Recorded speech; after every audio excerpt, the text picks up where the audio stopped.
Welcome, and thank you for tuning in. You're listening to the Beyond 50 radio program. I'm Daniel Davis.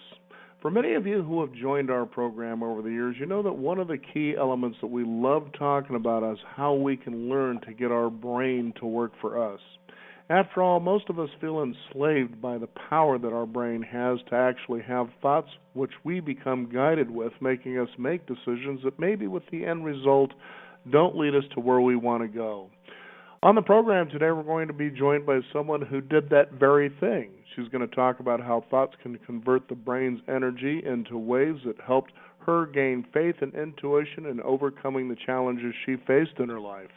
In fact, when she overcame these challenges, she became a rocket scientist and helped to launch more than 28 of NASA's space shuttle missions and gained numerous engineering rewards.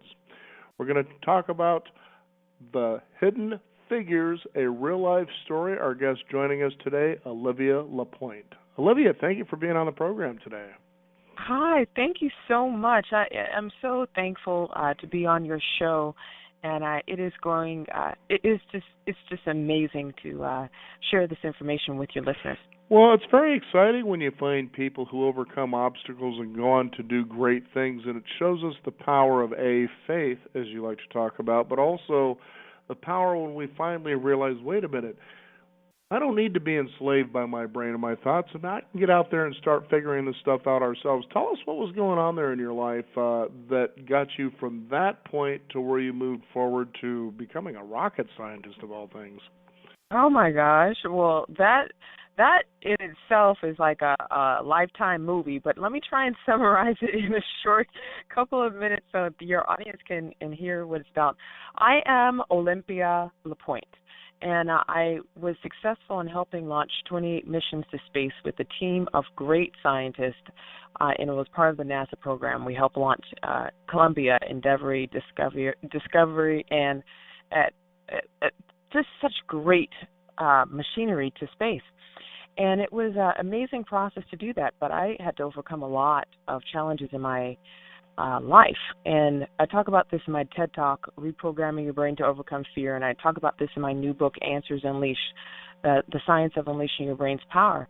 And I was born and raised in South Central Los Angeles, and it was very difficult, and it was very rough living in poverty. It was very rough going through both emotional trauma, physical trauma, sexual trauma, and it was a situation where seemed like it was no end in sight. And a lot of people go through that, whether they're in poverty, whether they are in poor family homes, whether or not they are in poor educational systems. There's a multitude of people that go through the same thing, and I was one of them. And in that process, I was fortunate to go to the Jet Propulsion Laboratory when I was 6 years old when I saw the mission control that they had there. And I told myself I wanted to be just like the men who launched the rockets. And then we also went to the California Science Museum where I saw the airplane outside, and I thought to myself, I want to build airplanes. And I just knew that was just amazing. And I kept that in the back of my head. And what was most amazing is that when we set out our intention early on, whatever it is, and it doesn't matter what phase we are in life, when we set out our intention towards a certain outcome, it manifests itself. But you have to be aware of what intention you're setting out. And for me, I was this innocent 6-year-old kid seeing science and wanting to be a rocket scientist. And that's what I decided. I was going to do that with my life. And in the process of that. Yeah, it's very exciting, too, when you feel that feeling and you know that there is a very strong possibility that that's going to happen. And the funny thing about when we're children is we don't see obstacles. We just know there's where we want to be and we're there. Then we get out and we become adults. We get beat around a little bit, and all of a sudden we start having that doubt that we'll ever get to where we want to go.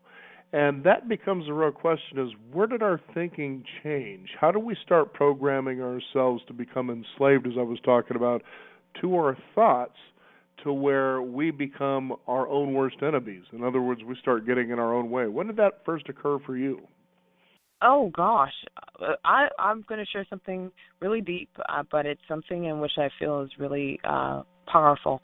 I went through a lot of trauma, and sometimes when we go through horrific type of situations in our childhood, whether it be an absent mother or absent dad or any type of difficult bullying in school or the lack of finances in certain situations, whatever we go through as a child, we internalize it, and some of us, and that's not everybody, but some of us internalize those type of troubles, thinking it's their fault. It's something in which they are part of, and it's not true. And this is a trauma, a type of trauma that comes to people. In my case, I was in South Central Los Angeles. There was gang violence everywhere, and we used to duck from bullets that used to fly through the streets, and we would hope we would get home okay on Fridays, because that was when the height of the shooting would happen with the gang violence. And then I was in a family situation with a mother that was suffering from her own depression, and seeing that, thinking as a child that it had something to do with me. And we do that a lot as children. We think that things have terrible things that go on with us, but really, in reality, it's not. But we adopt that thinking, and that thinking then later on as an adult grows up into continuously thinking that when things happen that are not right, it's your fault. And what happens in the brain in this, and I talk about this in my book, Answers Unleashed, is anytime we experience difficult, tough situations in our youth and we don't have an answer to it, and it is traumatizing to us, it's to some degree or form. Now, it can be physical trauma, it can be emotional trauma, it can be spiritual trauma, you name it. Whenever those type of situations happen, what is most fascinating about the brain is that there's over 1,000 different chemical reactions that happen within the brain. Your cortisol increases, your heart rate goes up, you have elevated blood sugar levels, and it's like your body literally creates this chemical reaction in your brain, in your nervous system, and it causes what I call brain brink. It is when your brain locks up, brain brink. And at first, this was just a theory, and it was proposed by neuroscientist Caroline Leaf, where she talked about people who, when they go through difficult situations, traumatic situations, their brain literally locks up and it creates this dark type of mass that has a magnetic resonance, meaning it has an energy form to itself and it keeps your brain from moving. Our brain is naturally supposed to move and stretch out, just like we stretch our legs out, just like we stretch our arms out to get circulation. Our brain stretches out too, but not in the same way. It reshapes. That's its form of stretching itself out. But when we experience any type of fear or trauma, that your brain literally doesn't stretch out. It doesn't reshape. And there's like this glue that happens. Whenever we experience really tough situations that we don't know how to solve and there's no resolution to it yet, it remains stuck in your brain. And when it dries, it becomes what I call brain brink.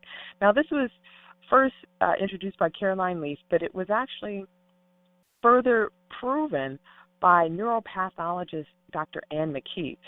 She was a person who studied over 100 different NFL players that passed away from CTE, which is the brain degenerative disorder. And so she actually cut the brains open of the scientists. She was a scientist who cut the brain open of the NFL players, rather. And when she cut the brain open, she saw the dark tar-like mass that was originally proposed by neuroscientist Caroline Leaf. So this was a big discovery because it was physical trauma that the NFL players were going through that caused their brain to actually lock up and create this dark tar-like mass. But in my book, Answers Unleashed, I share about my own personal situations and how I have come to the theory to see that it's not just physical situations that can lock our brain up. It's emotional situations that we haven't completely dealt with. And when our brain locks up in these type of emotional type of situations where we're holding on to beliefs from our past that are not true and not valid anymore, we create this type of loop in our brain that keeps our striatum, which is our ability to do things in our brain, from our frontal brain lobe, which is our decision-making capability, and they become separated.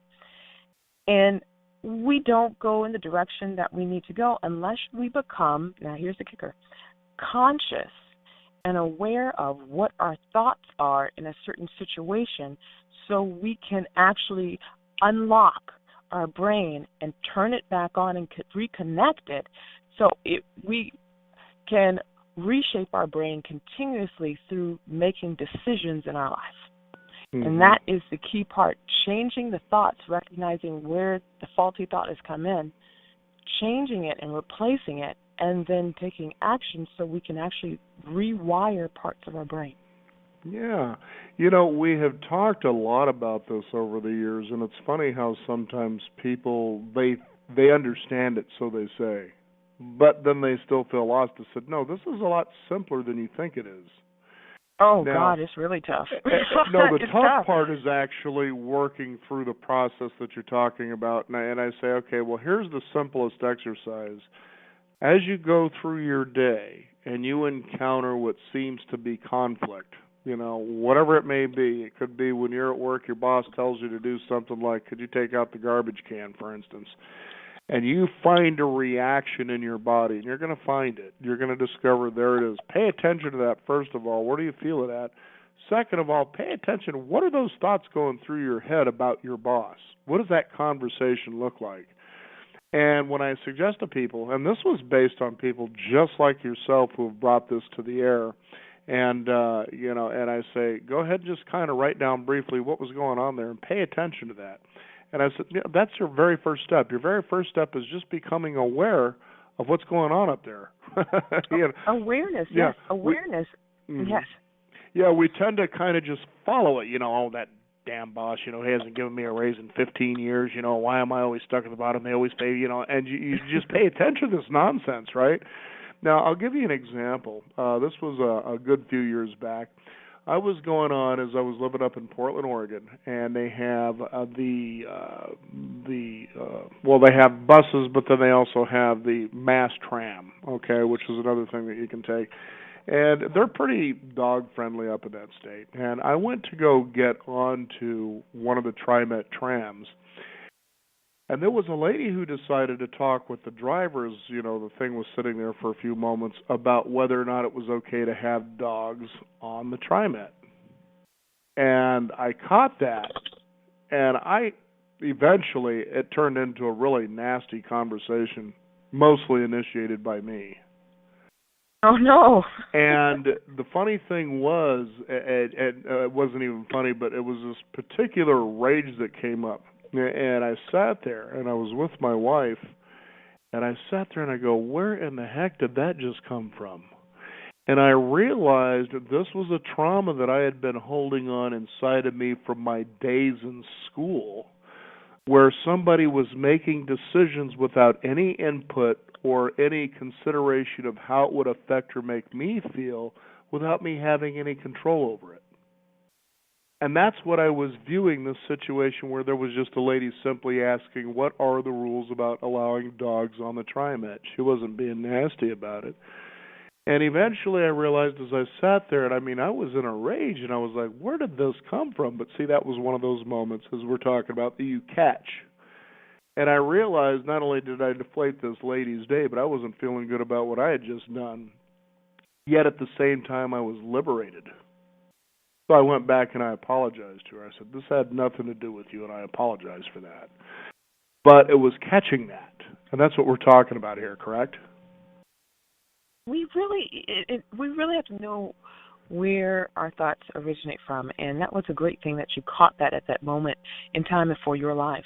And that was a pivotal moment because that caused you to become aware of what happens. In my book, Answers and Lisa, I talk about how the people that we come in contact with are a reflection of ourselves.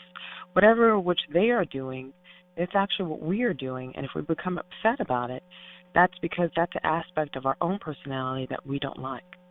So when we become aware of what upsets us about other people, that's actually a opportunity for us to make decisions about our own life on how to be in a way where we are pleased with ourselves. If I can explain this concept about understanding where hidden thoughts come from, I'll share this experience that happened with me yesterday. I just bought a new car, and it was new for me. It had several miles on it, but it was new for me, and I was so excited about it. And I accidentally scratched the bumper on the first day. And I was so upset about scratching the bumper on the first day. And it was this beautiful car. And it was the second car that I have, and so I purchased it so it would be reliable. And I was so upset that I scratched the bumper. And then I got into my other car to drive to the teaching location that is a distance away. And I was so just distraught, still not recognizing that I was still angry at myself for scratching the bumper, that in my other car, I tapped an object in the front of my car and completely got me jolted. And the person that was tapped, he came out and we looked, and everything was fine with the vehicles, and he says, "Oh, I forgive you, don't worry. We weren't even moving." And I got back in the car, and I remember we were driving off, and I remember thinking to myself, that was so kind that the person just was so forgiving. And there was no damage, nothing, nobody was injured, nothing at all. We weren't even moving. And I thought about that. I'm like, this person is a reflection of what it is that I need to be towards myself. That person was forgiving. Where am I not forgiving in my own life? And I realized I wasn't forgiving myself for making a scratch to the bumper. And then I started investigating that a little bit more, like, why was I so upset? Why was I so angry? And then I went down deeper to recognize the true issue. For a person like myself who grew up in poverty, the belief system would be, perhaps I don't deserve nice things. That would be the false beliefs in the brain. I mean, look at the neighborhood that you grew up in. There was a lot of reinforcement there. Mm-hmm. Yeah, and so in our entire life, our job is to reprogram what doesn't work. And so I started thinking about myself. I'm like, I actually, that's a false belief. That's something in which I was accustomed to when I was younger. But that doesn't hold anymore. What is the truth now? And the truth now is, I deserved a nice vehicle because I worked hard for it. I saved the money up and I bought it. Mm-hmm. And then I thought to myself, how can I change this? How can I change this? And in my book, Answers Unleashed, I talk about ways to actually take out energy from your body, which is in the form of emotion, so you can actually bury it and replace it with a better energy that actually allows you to move and think and be. That is really great. So a simple thing that I did today, and it worked, is I felt my body and where my system was, and I felt where I was tense. And I literally just imagined pulling out that energy from my system and then burying it into the ground outside. The energy came out of myself, went to the wall, went down into the ground, and buried it in a garden. Imagine it buried in a garden. And then I imagine, for me, everyone's different. Everyone has different spiritual beliefs. Everyone has something in which they feel really great about. For me, what I feel really great about is Jesus. That's just me personally. So I just imagine Jesus putting energy back into me that's better aligned with who I am right now. I'm like, I asked for healing with my thoughts. And then what I did is I thought, well, what is a better belief that I can adjust and claim now that I am an adult, not a child? And then the better belief was, I am worthy of keeping things nice. I am worthy of creating a nice, pleasant life for myself. And that decision immediately started literally reshaping my brain and reshaping my body. Oftentimes when we have these thoughts that circulate in our brain, we beat ourselves up mentally and we don't know about it. When we remove that thought, we no longer become literally bent out of shape, but we become aligned with being able to see the truth. And when we can see the truth, we become more aware, and then we become more calm, and we become able to do the things that we're designed to do. Now, you must have had to do a lot of reconditioning, and call it brain yoga. I know you talk about in your book the Tri-Brain. Now, what exactly is this? Because I know that it's something that you talk about that helps to overcome challenges. And to give people an idea, whenever we try to develop a new skill, for instance, that seems to be the area that a lot of us say, well, I'll just go back to the way I was doing things. It was just more comfortable. And it was funny because I had a psychologist on the program years ago, and in her book she talked about why we do that. And there was a real basic scientific biological explanation of why we like things to stay the same more often than we like change. And she says because the brain, what it does is you got to think about all the systems the brain's responsible for helping to move along. You know, you've got hearing, you got sight, taste, smell, walking, talking, breathing. You know, the heart's beating. All these things this brain is doing to keep things moving along. And you got to realize. So what it has to do, because it expends a lot of energy, is it has to find the most efficient way to do all this to use the least amount of energy. And I thought, wait a minute, that makes a lot of sense when you think about it.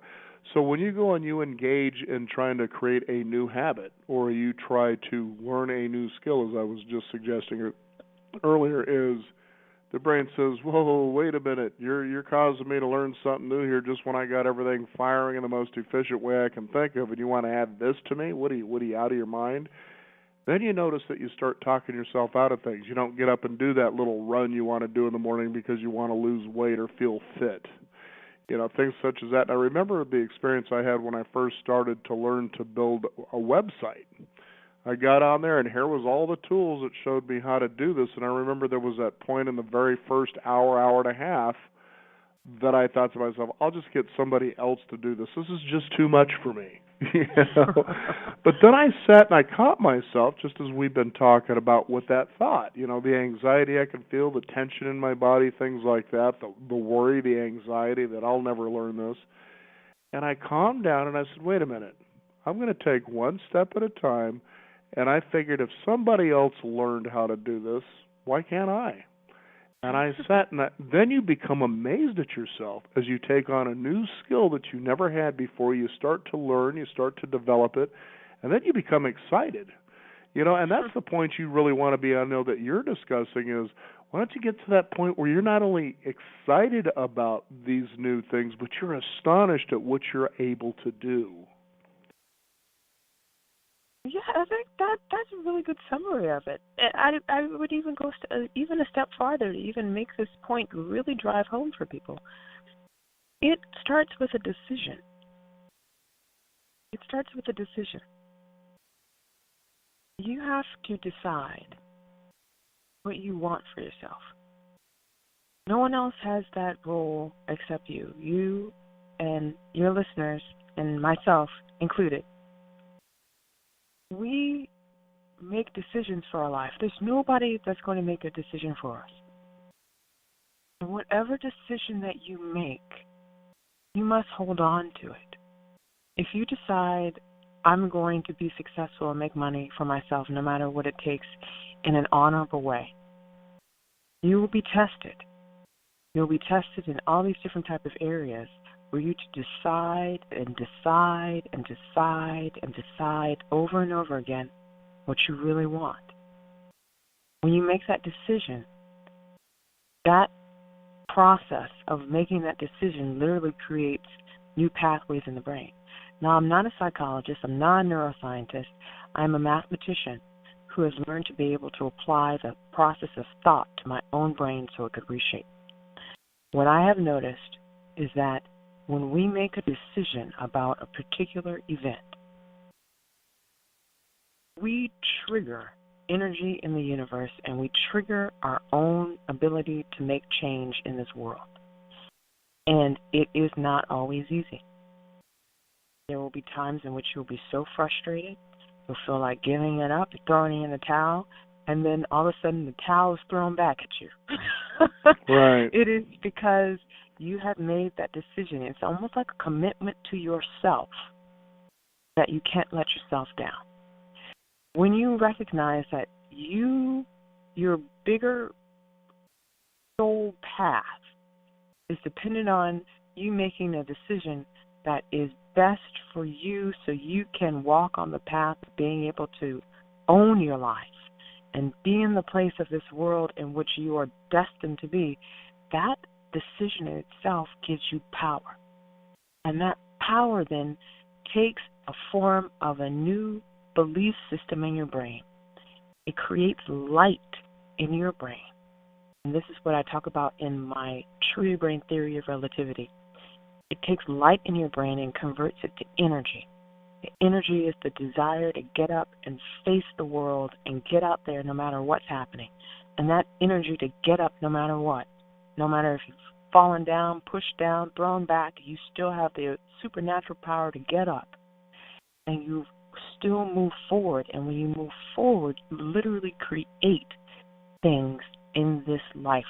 You create inventions. You create new business opportunities. You create people. You create relationships. You create more than what you started with, because we all have the ability to completely recreate things. And what I talk about with the tree of brain, it is what I call the left, right, and center of our brain. We all have a left side, which is logical thinking. We have a right side, which is very emotional and feeling-based and creative. But I introduce what I call the third side of the brain, the tria part, which tria, T-R-I-A, means three. The center part of the brain connects both the left side together, and it's also the roots of your brain that is your nervous system that goes into your body and branches out into your body.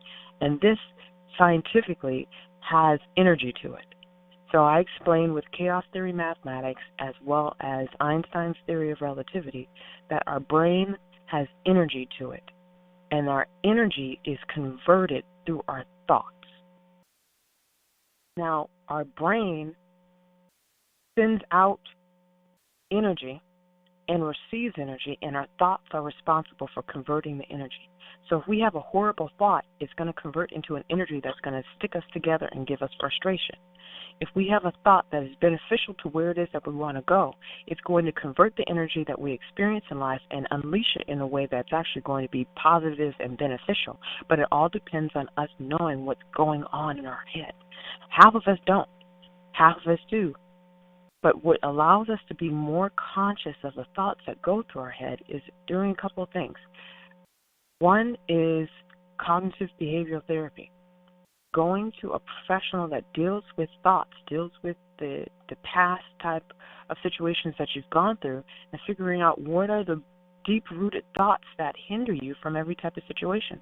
For me, and I talk about this in my book, Answers Unleashed, I went through horrible things in childhood. I was raped at the age of 8, and subconsciously, I held that into my head. I literally erased the memory for over 30 years, and then when it was time for me to remember it, because I could finally mentally handle it, only a piece of it came back, and that piece of it haunted me. And then that piece, though, gave me the insight to recognize I had the false belief in my head the entire time that it was my fault. And so I recognized that false belief from that situation, and no child ever should have to go through anything like that. And that's why I'm such a big advocate for women and women being able to be protected and healthy and safe. No child should go through that. So when I had to recognize that belief system, it's my fault, was translating into all these different areas of my life, when relationships didn't go well, when jobs didn't go well, when finances didn't go well, I had that false belief in my head I had to take out, and I had to replace it with, no, it wasn't my fault. It's not my fault in this situation, and if anything, I'm an adult and can change it.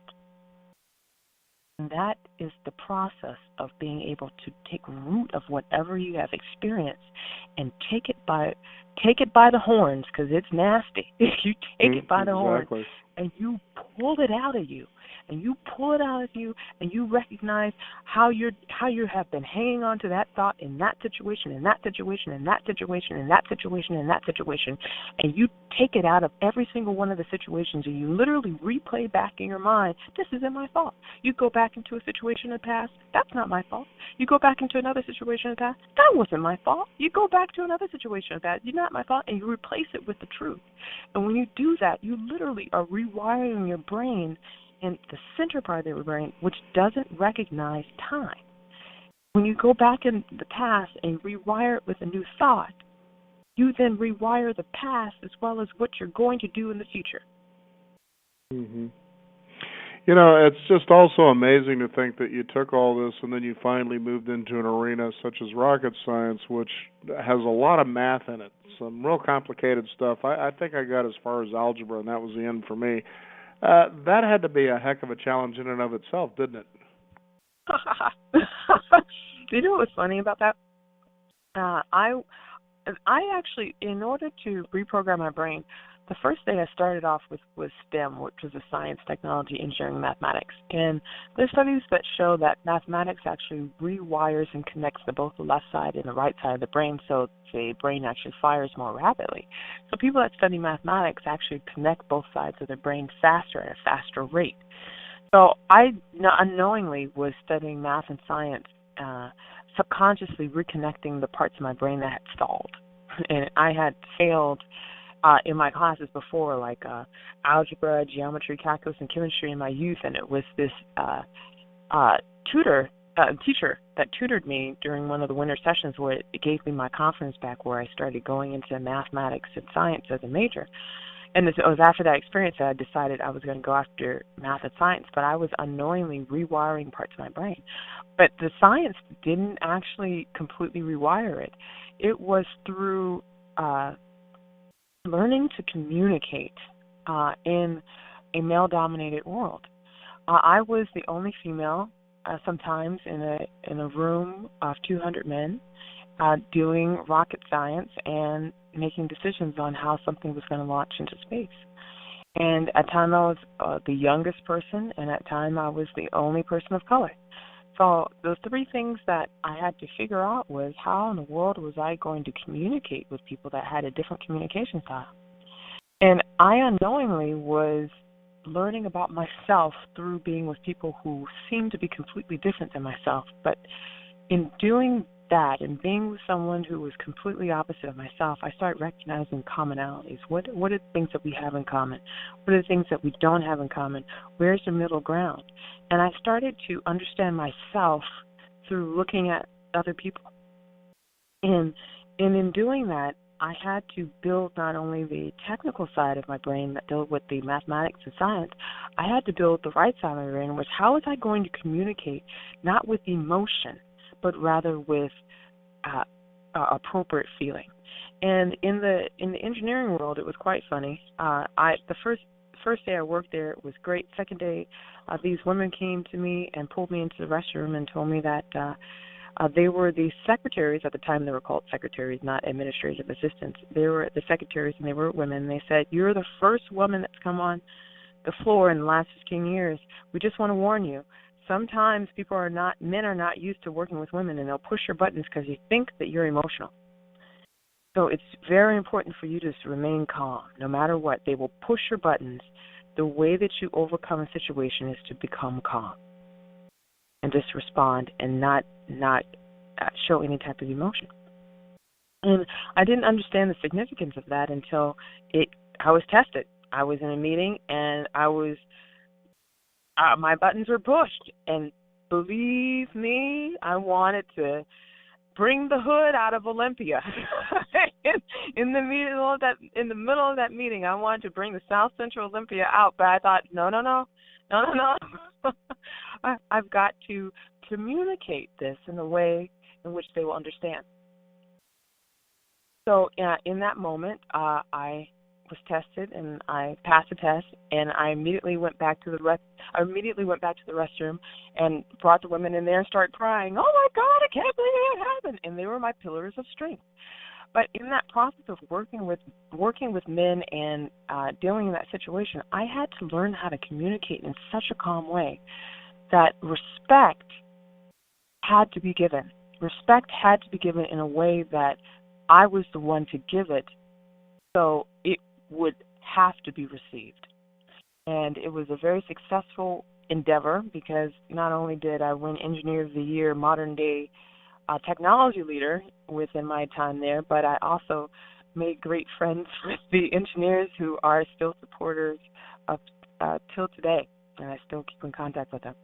So it's a process to retrain the way that you're thinking, because sometimes you're around individuals or in situations that you're not used to, but really that is an opportunity for you to learn in such a brilliant, profound way about yourself that it actually reshapes the way that you think.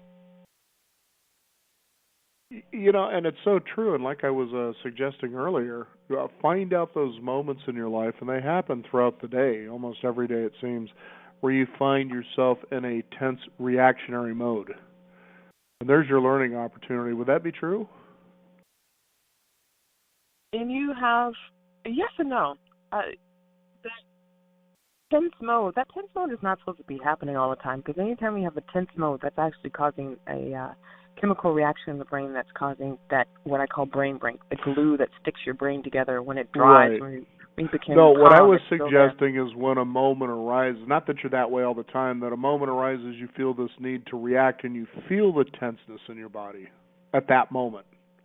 And at that moment is what I call in my book a fractal moment. Right. A fractal moment is that decision of how you will respond. The way you respond will be how you will reshape.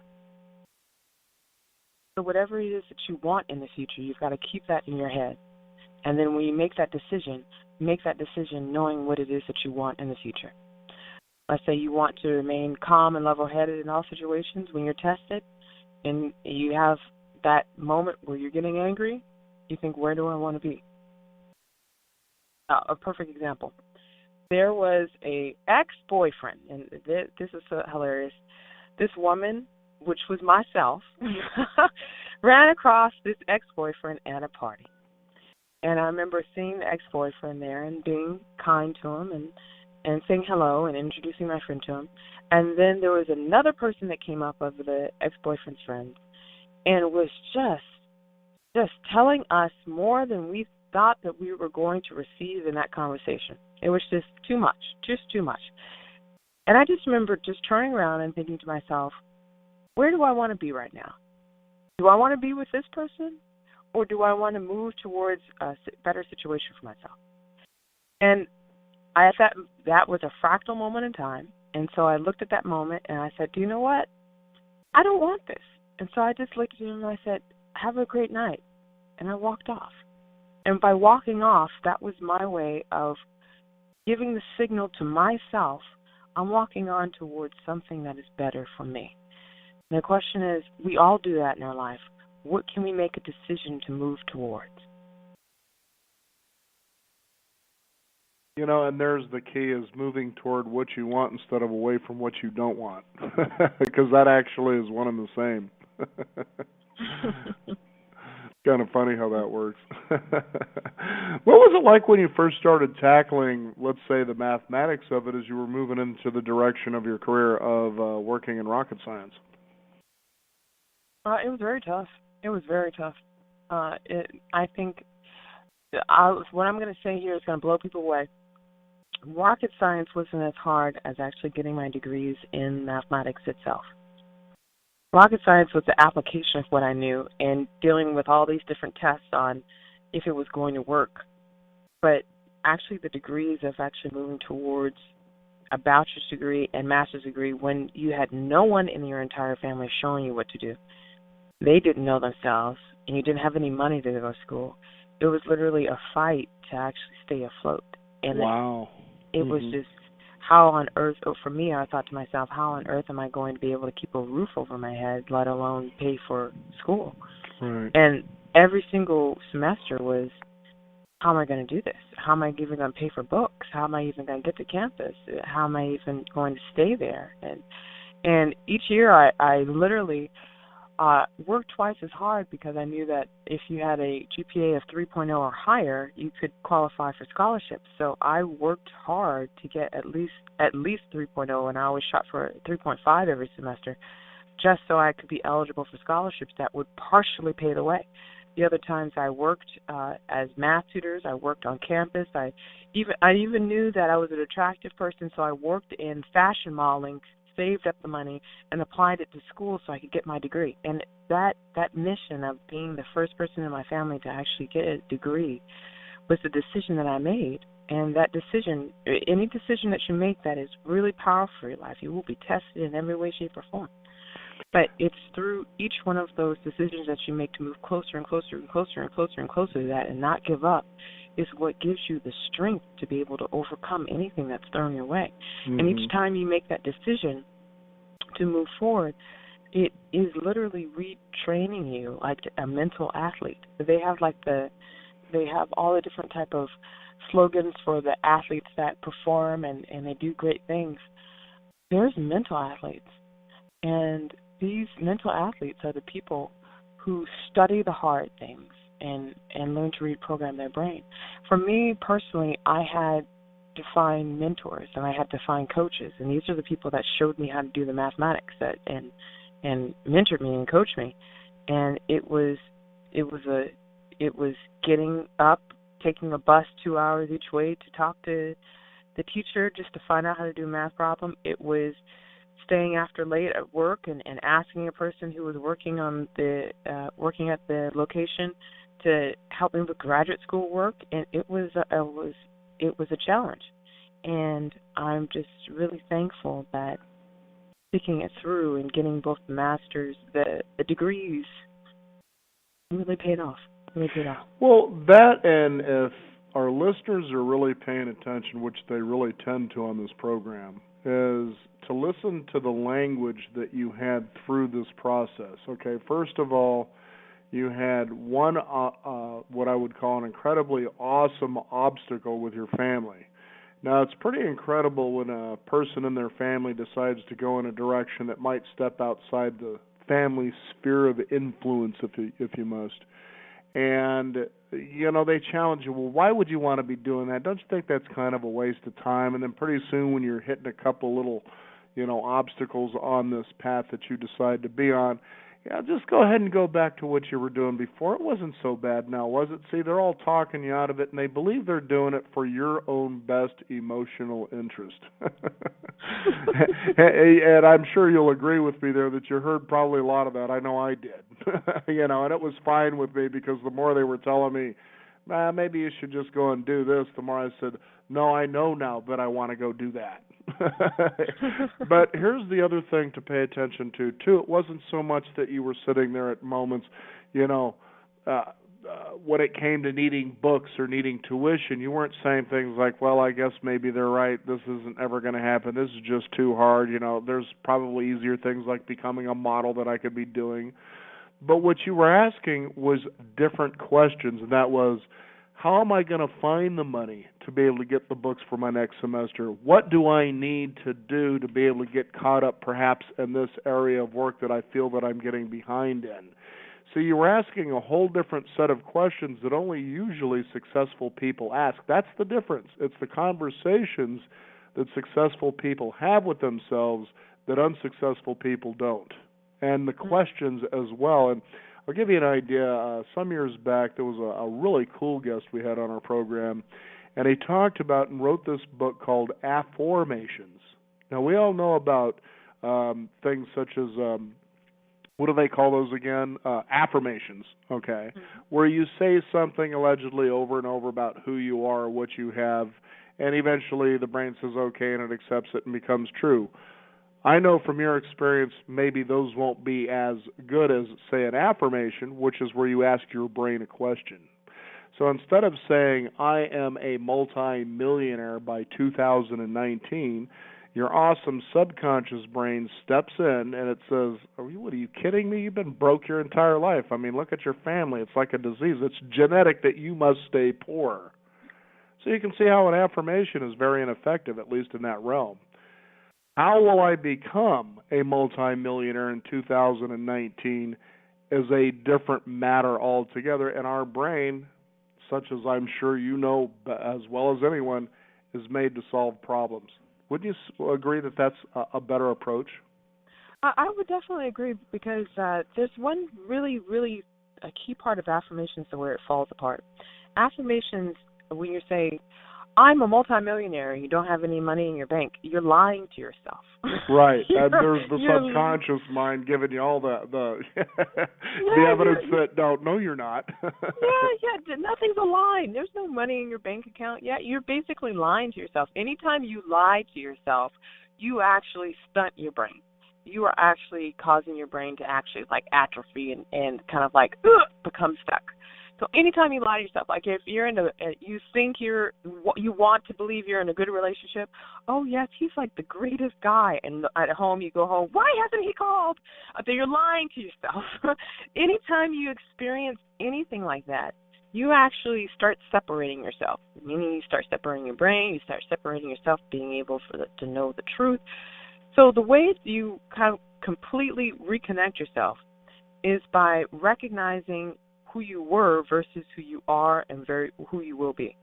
Meaning, for example, if someone says, I'm a millionaire, and they're not, and they grew up in poverty, that's not the truth. So someone has to make a decision that it will be the truth in the future. So this is what they had to do. It is a fact that I was not a millionaire in the past. My decision has changed. From this point on, I am working to build myself up to become a millionaire. Bam. You've just given yourself a command. By acknowledging what has happened before in the past, by recognizing it is the past, is one, identifying what the past and the truth was. Two, by stating that you are making the decision for a certain pathway, that's giving you awareness and consciousness of your true belief. And then three, by making the statement, I am working towards that, so I am that in the future, you are actually creating your brain to actually look for opportunities where you can become that so your bank account can grow. So when you do look at your bank account and it's low, you think, that's okay, it's going to grow. I'm going to find some opportunities, so that's going to be higher. And that's what you keep reprogrammed in your brain. And then in the end, the one affirmation you can use, if you're going to use an affirmation, and this one is totally true, is, well, if somebody else could do it, so could I. Oh, yeah. Do you know, and that is, you bring up such an excellent point. My mentors who I look at, I have people in real life that I know that have done great things, but sometimes we outgrow our own mentors. Like, for example, I had a mentor that I had for 5 years. He was such a great help, but I grew past what it is that he offered.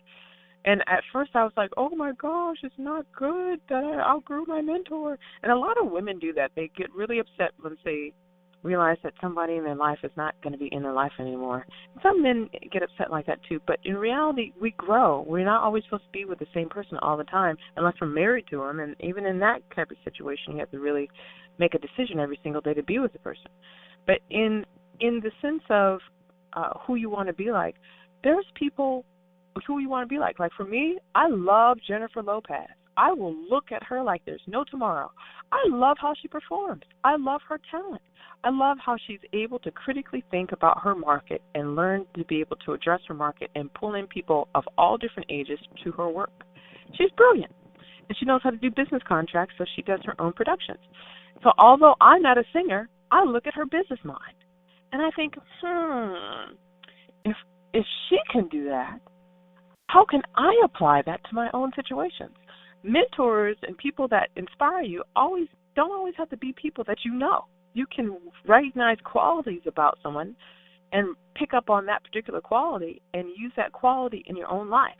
Now, you are unique, and there's nobody else on the face of the planet like you, so you won't be like anyone else. But the trick is figuring out what your strength is and then finding a quality that you like in someone else and playing your strength on that particular, building that quality in yourself so you enhance yourself.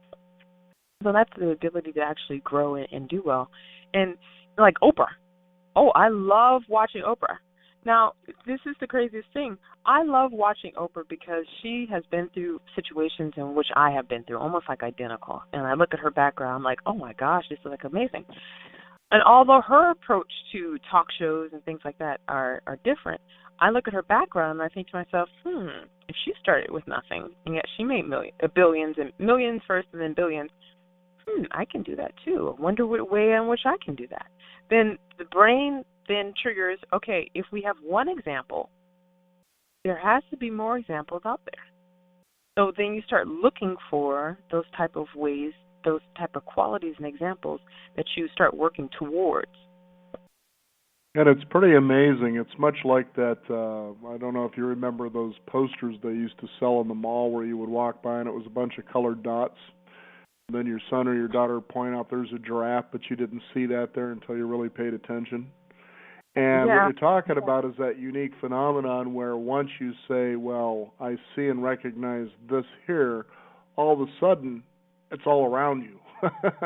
Yes, yes, You know, yes, yes. it's like you buy your type of car, and pretty soon, you didn't even hardly see those before, but now they're everywhere. Pretty amazing stuff. Now, I'm Yes. on your website, answersunleashed.com, as I see that not only have you become a rocket scientist, successfully launching nearly 30 space shuttle launches, but now you've decided to launch a talk show, so you're in radio as well. How's that going for you, and what got you going in that direction? Oh, I absolutely love it. I love it. I started Radio's that. fun, isn't it? Do you know what? I love talking. I love talking, and I love learning. And I started Answers Unleashed. I believe it was, wow, I don't even know when it was. I want to say it was 2016. Was it 2016? I think it was like 2016 when I started. And it was first a radio show where I was helping students understand how to solve type of different dilemmas on the campus. It was on the Pierce College radio station that they have, kpcradio.com. And so I would just literally just create this for people to hear it, and then it grew to the entire campus listening to it, and then grew to the entire Cal State Northridge listening to it, and especially the alumni being a part of the show, which is like wonderful. And then it started growing by all the people that watched my TED Talk or Impact Theory Talk started finding these shows online.